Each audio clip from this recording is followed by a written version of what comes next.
หน่อไม้กันเด้อพี่น้องอุ้ยหน่อมาขอกเถอะ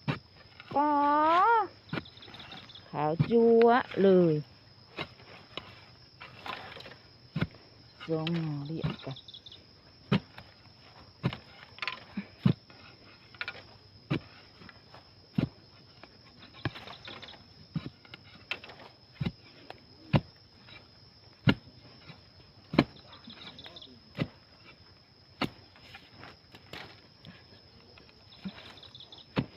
ส่งหยาบเถอะ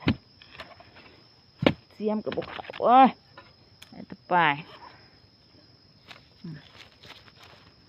หน่อที่สองหน่อที่สอง